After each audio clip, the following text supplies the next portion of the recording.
대한민국 탈모 인구 1000만 시대. 당신의 머리카락이 위험하다. 유전에 의한 탈모가 대부분이었던 과거에 비해 최근 탈모의 원인이 다양해지면서 탈모 인구가 급증함은 물론 20, 30대부터 시작된 탈모로 고통을 호소하는 이들이 늘고 있는데, 현대의 탈모의 원인은 과도한 스트레스라든가 아니면 과로, 불규칙한 생활 습관으로 일어난 몸의 불균형으로 일어난 거기 때문에 여성들에게서도 최근에 많이 발생을 하고 있습니다. 탈모를 극복하기 위해 발모제, 모발 이식 수술, 가발 착용 등 다양한 방법이 사용되고 있지만 근본적 치료는 불가능하다.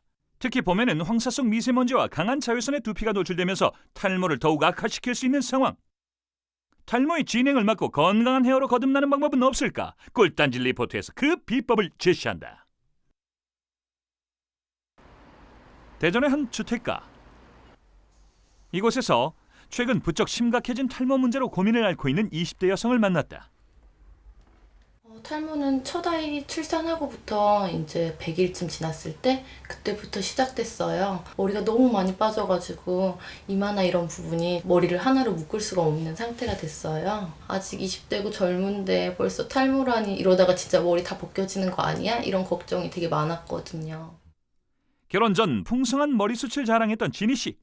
하지만 앞머리부터 시작해 서서히 탈모가 진행되고 있음을 느끼면서 가만히 지켜만 볼 수는 없었는데, 모발 이식 이런 부분을 알아봤는데 비용이 너무 비싸더라고요. 그래서 이제 집에서 인터넷을 검색해보니까 빗이나 이제 손으로 두피 마사지 해주면 좋다고 해서 노력을 해봤는데 그래도 머리가 이제 많이 빠지더라고요. 그래서 어떻게 해야 될지 좀 고민이에요. 탈모를 전문적으로 관리해주는 병원을 찾자니 비용 부담이 만만치 않아서 포기. 하지만 요즘에는 홈케어 제품을 잘만 이용하면 혼자서도 탈모를 예방할 수 있다는 말을 듣고 그 방법을 배우기 위해 전문가를 찾았다. 머리숱이 현저히 적어진 앞 이마 부분을 위주로 탈모 진행 상황을 점검하는 전문가. 산모들이 일반적으로 겪고 있는 그런 탈모 현상이라고 보겠습니다. 모근도 약해지고 평소에 스트레스도 많이 받고 그러기 때문에 탈모 현상이 좀 있는 부분인데, 그걸 이제 주기적으로 관리를 신경 쓰시면 많은 효과를 봅니다. 그런데 탈모는 어떻게 치료해야 할까? 탈모에 좋다는 민간요법은 많은데 이것도 탈모 치료에 직접적인 도움이 될까요?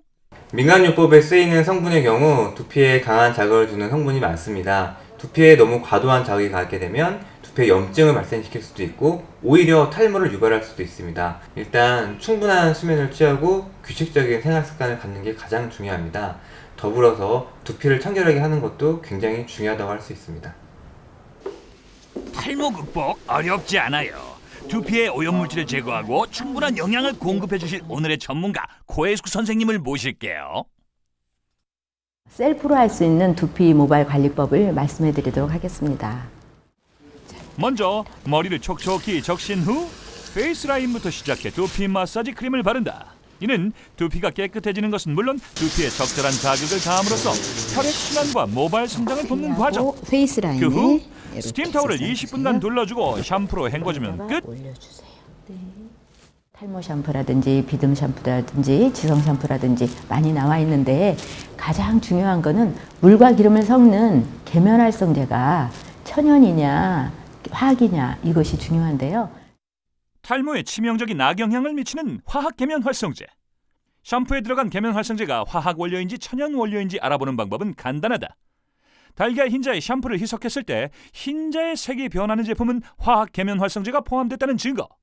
달걀의 흰자 노른자가 순식간에 뒤섞일 만큼 강한 독성을 지니고 있는 화학 계면 활성제가 두발에 계속 남아있을 경우 머리카락의 주성분인 단백질을 파괴시키고 두피 염증을 유발하는 원인이 된다.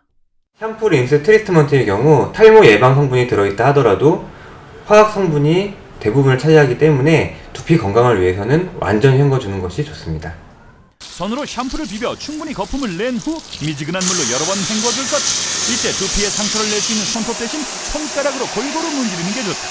그리고 머리를 감은 후에는 모근 위주로 반드시 말려줘야 두피의 세균 번식을 막을 수 있다. 머릿속도 너무 시원하고요. 머리가 진짜 더 풍성해진 기분이거든요.